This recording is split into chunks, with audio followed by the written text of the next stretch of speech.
इस बीच खबर यह है कि अमेरिका को ईरान की तरफ से एक नया प्रस्ताव मिला है, जिसके आधार पर अगले राउंड की बातचीत होनी है। ट्रंप ने इसे एक व्यवहारिक आधार बताया है। बताया यह भी जा रहा है कि तेहरान ने परमाणु संवर्धन मिडिल ईस्ट से अमेरिकी सैनिकों की वापसी और युद्ध में नुकसान के मुआवजे को लेकर के अपनी मांगों में नरमी बरती है।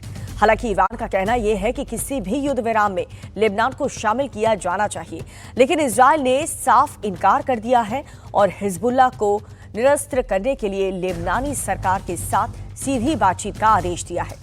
इस बीच कल अमेरिका और ईरान के बीच होने वाली बातचीत के लिए इस्लामाबाद में सुरक्षा के कड़े इंतजाम किए गए।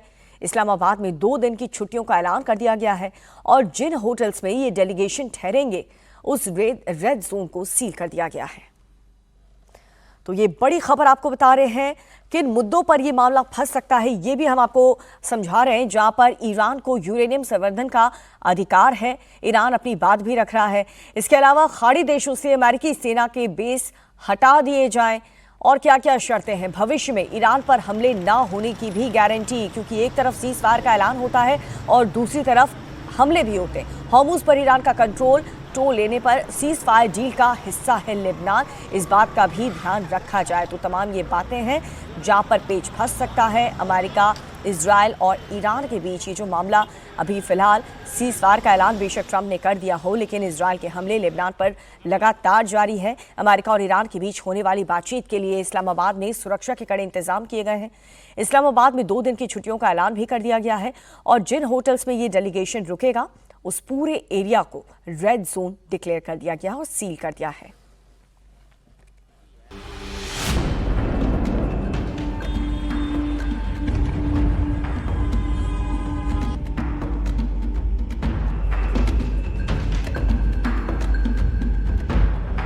ईरान अमेरिका की बातचीत से पहले धमकियां। इजराइल लेबनान के बीच बात, हमले जारी रहेंगे।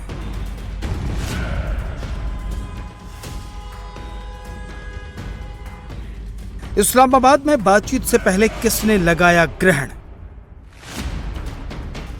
28 फरवरी से शुरू हुई जंग 40 दिन बाद थमी है। अमेरिका और ईरान के प्रतिनिधि बातचीत के लिए इस्लामाबाद पहुंच रहे हैं। अमेरिका की तरफ से उपराष्ट्रपति जेडी वांस डेलीगेशन को लीड कर रहे हैं, जबकि टीम में मिडिल ईस्ट के विशेष दूत स्टीव विटकॉफ और डोनाल्ड ट्रंप के दामाद जेरेड कुशनर भी शामिल हैं। वहीं ईरान की तरफ से विदेश मंत्री सैयद अब्बास अरागची का शामिल होना पक्का है। उनके साथ ईरान के नेशनल असेंबली के स्पीकर मोहम्मद बागैर गलीबाफ शामिल होंगे। बातचीत से पहले विश्वास का माहौल पैदा नहीं हो पाया है। खासतौर पर यूरेनियम एनरिचमेंट की शर्त को लेकर भी ईरान और अमेरिका के दावों में कंफ्यूजन है। ट्रंप का दावा है कि अमेरिका ईरान का एनरिच्ड यूरेनियम जब्त करेगा। वहीं ईरान साफ कर चुका है कि यूरेनियम पर उसके अधिकार को कोई नहीं रोक सकता, लेकिन जेडी वेंस को अच्छी बातचीत की उम्मीद है। He said that there are a few points of disagreement before the negotiation. Well, that must mean that there's a lot of points of agreement, because there's a 15-point plan floating around, there's a 10-point plan floating around. If he's frustrated about 3 issues, that actually means that there's a lot of agreement. That's point number 1. Point number 2, to respond to each of those issues, and I read it very closely, let me just say this. I actually wonder how good he is at understanding English, because there are things that he said that frankly didn't make sense in the context of the negotiations that we've had. But to address the 3 points, first of all, he talked about an attack that had allegedly happened on Iran and how that was a violation of the ceasefire. Ceasefires are always messy. Islamabad पहुंचने से पहले गलीबाफ ने फिर चेतावनी के सुर बुलंद किए। मसला है लेबनान का। जिस तरह से इजराइल ने लेबनान में तबाही मचाई, उसके बाद ईरान पर अंदरूनी प्रेशर है कि वो लेबनान को सीज फायर में शामिल करवाए। इसके लिए ईरान के अंदर भी प्रोटेस्ट हो रहे हैं। इसलिए बातचीत से पहले स्पीकर मोहम्मद बागैर गलीबाफ ने सोशल मीडिया पोस्ट के जरिए फिर दोहराया है कि लेबनान और ईरान के सहयोगी संपूर्ण प्रतिरोधी युद्ध विराम का अभिन्न अंग हैं। पाकिस्तान के प्रधानमंत्री शहबाज शरीफ ने सार्वजनिक रूप से और स्पष्ट रूप से लेबनान मुद्दे पर जोर दिया है। इसे नकारने या इससे पीछे हटने की कोई गुंजाइश नहीं है। युद्ध विराम उल्लंघन के गंभीर परिणाम और कड़ी प्रतिक्रियाएं होंगी। आग को तुरंत बुझाएं। ईरान में सीजफायर के बाद जश्न मना रहे लोगों ने लेबनान के समर्थन में नारेबाजी की। वहीं इजराइल के अड़ियल रवैये ने भी ईरानी शासकों को भड़का दिया है। यही वजह है कि वे इस्लामाबाद में होने वाली बातचीत का एजेंडा सेट करने में जुट गए हैं। सीज फायर के बाद अपने पहले बयान में ईरान के सुप्रीम लीडर मुज्तबा खामेनेई ने एक बयान जारी करके कहा है कि इस्लामी राज्य ईरान अमेरिका और इजराइल के साथ युद्ध नहीं चाहता, लेकिन एक राष्ट्र के रूप में अपने अधिकारों की रक्षा करेगा।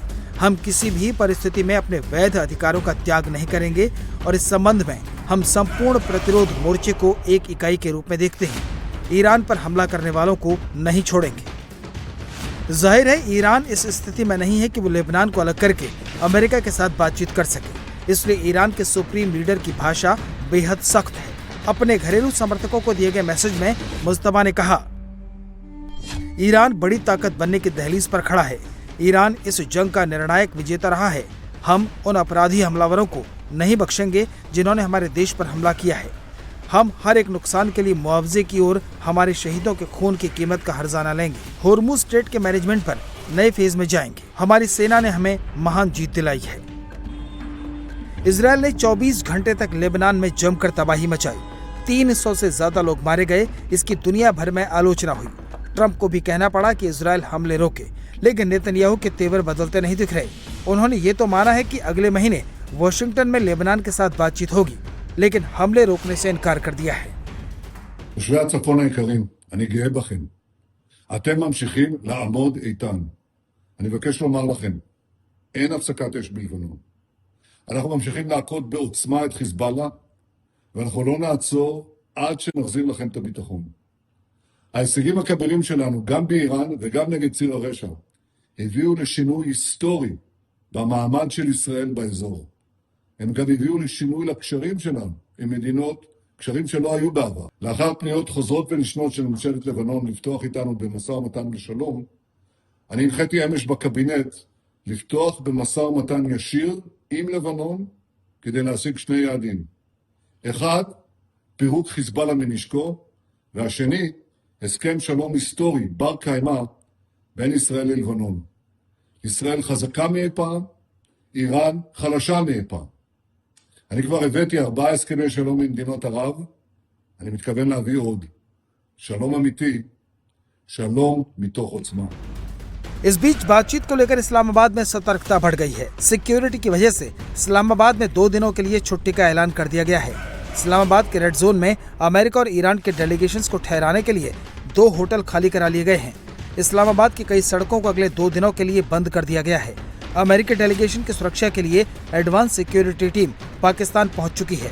पाकिस्तान मध्यस्थ जरूर है, लेकिन शहबाज शरीफ से लेकर आसिम मुनीर तक के माथे पर पसीना है, क्योंकि इस बातचीत पर आतंकी हमले का खतरा मंडरा रहा है। इस्लामाबाद में बातचीत शुरू होने से पहले होर्मुज को लेकर के अमेरिका और ईरान के बीच एक बार फिर से तनातनी पैदा हो चुकी है। ईरान द्वारा होर्मुज स्ट्रेट में तेल की आवाजाही रोकने पर ट्रंप बेहद गुस्से में आ गए हैं और उन्होंने इसे घोर अपमानजनक करार दिया है। ट्रंप ने ईरान पर वादा खिलाफी का आरोप लगाते हुए ये कहा कि वो समझौता नहीं है जो हमारे पास। ट्रंप ने कहा कि ईरान होर्मुज स्ट्रेट में तेल की आवाजाही रोक करके घटिया काम कर रहा है। कुछ लोग इसे अपमानजनक कहेंगे, ये हमारे समझौते के अनुरूप नहीं है। दरअसल अमेरिका से डायरेक्ट बातचीत से पहले ईरान ने स्ट्रेट ऑफ होर्मुज को एक बार फिर से लॉक कर दिया। बीते 24 घंटे के दौरान होर्मुज से ईरान ने अपने जहाजों को छोड़ करके केवल जहाजों को इजाजत दी है। होर्मुज से बीते 24 घंटे में सिर्फ 6 ऑयल टैंकर्स पास हुए हैं और इन सब में ईरानी ऑयल था। होर्मुज से पैसेज को लेकर के IRGC की तरफ से एक नक्शा भी जारी किया गया है, जिसे जहाजों से कहा गया कि वो ईरान के आयरन के पास से जाएं। होर्मुज के ओरिजिनल रूट से बचें, क्योंकि वहां पर मरीन माइंस बिछी हुई हैं। ईरान ने साफ कर दिया है कि सीज़फायर की शर्त के तहत वो हर दिन होर्मुज से सिर्फ 15 शिप्स को ही पासेज देगा और टोल भी वसूलेगा। तो ये बहुत बड़ी खबर आपको बता रहे हैं। इस्लामाबाद में बातचीत शुरू होने से पहले ये देखिए जो हलचल है होर्मुज को लेकर के अमेरिका और ईरान के बीच जबरदस्त टकराव की स्थिति नजर आ रही है। इससे आप अंदाजा लगा सकते हैं कि आज जो इस्लामाबाद में बातचीत होगी उसका क्या नतीजा निकलेगा। ट्रंप इसे पूरी हरकत को जो ईरान की तरफ से होर्मुज को लेकर के की जा रही है उसे अपमानजनक बता रहे हैं और साथ ही ये भी कहा कि वो समझौता नहीं है जो हमारे पास है। ट्रंप ने कहा कि ईरानी होर्मुज स्ट्रेट में तेल की आवाजाही रोक करके एक घटिया काम कर रहा है। कुछ लोग इसे अपमानजनक कहेंगे, ये हमारे समझौते के अनुरूप नहीं है।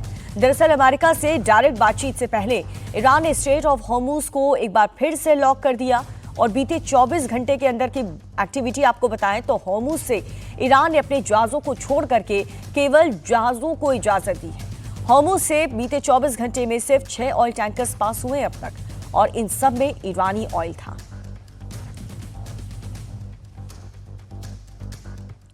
बड़ी खबर, इस्लामाबाद में बातचीत से पहले इजरायल ने पाकिस्तान के रक्षा मंत्री ख्वाजा आसिफ को जमकर के लताड़ लगाई है। इजरायल के प्रधानमंत्री बेंजामिन नेतन्याहू ने ख्वाजा आसिफ के पोस्ट की निंदा करते हुए कहा कि पाकिस्तान के रक्षा मंत्री द्वारा इजरायल के विनाश का आह्वान निंदनीय है। यह ऐसा बयान नहीं है जिसे किसी भी सरकार द्वारा बर्दाश्त किया जा सकता है, खासकर उस सरकार से जो खुद को शांति का निष्पक्ष मध्यस्थ होने का दावा करती है। नेतन्याहू की यह प्रतिक्रिया पाकिस्तानी रक्षा मंत्री ख्वाजा आसिफ के विवादास्पद बयान के बाद आई है, जिसमें उन्होंने इजरायल को मानवता के लिए अभिशाप, कैंसरग्रस्त देश और यूरोपीय यहूदियों से छुटकारा पाने वाला बताया था। तो नेतन्याहू ने ख्वाजा आसिफ के इस बयान की कड़ी निंदा की है। उन्होंने कहा कि ऐसा बयान कोई भी सरकार बर्दाश्त नहीं कर सकती है जो बयान दिया गया है। इजरायल के विनाश की अपील निंदनीय है।